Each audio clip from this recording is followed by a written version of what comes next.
President Trump's leadership, combined with efforts of countries to enforce the pressure campaign, has de-escalated tensions with North Korea and brought us closer to our final goal, the final fully verified denuclearization of the DPRK, as agreed to by Chairman Kim Jong-un.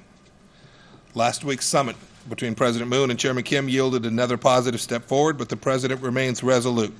Now is not the time to ease pressure.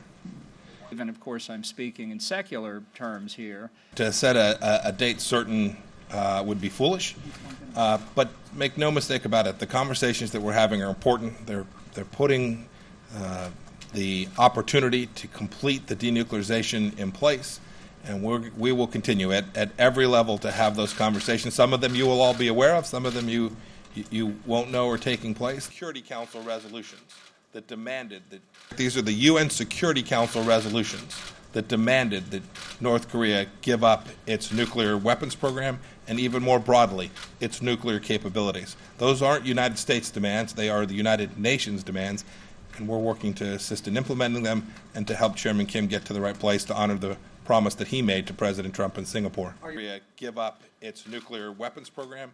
But the President said this morning they'll meet quite soon. I'm confident that will happen. I expect I'll be traveling to Pyongyang before too long as well to make the final preparations for the second meeting between the two leaders. Would that be before the end of the year? What is soon? Yes, Lord willing, I'll be traveling before the end of the year.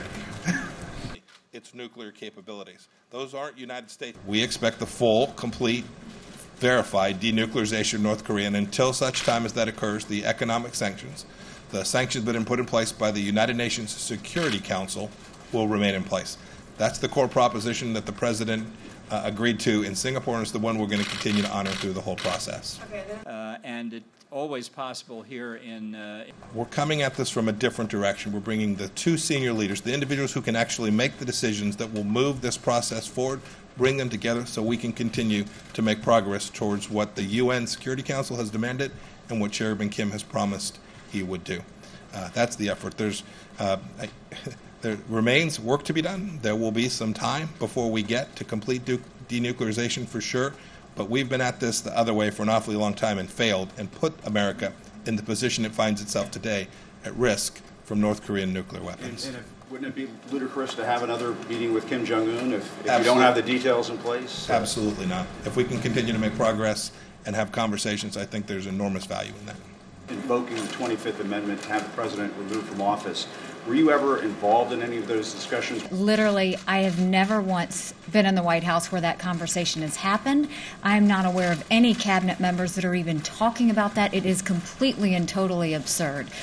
No one is questioning the president at all. If anything, we're trying to keep up the pace with him in the fact that he's got a lot he wants to accomplish very quickly, and we're going to continue to support him in the way that he does that.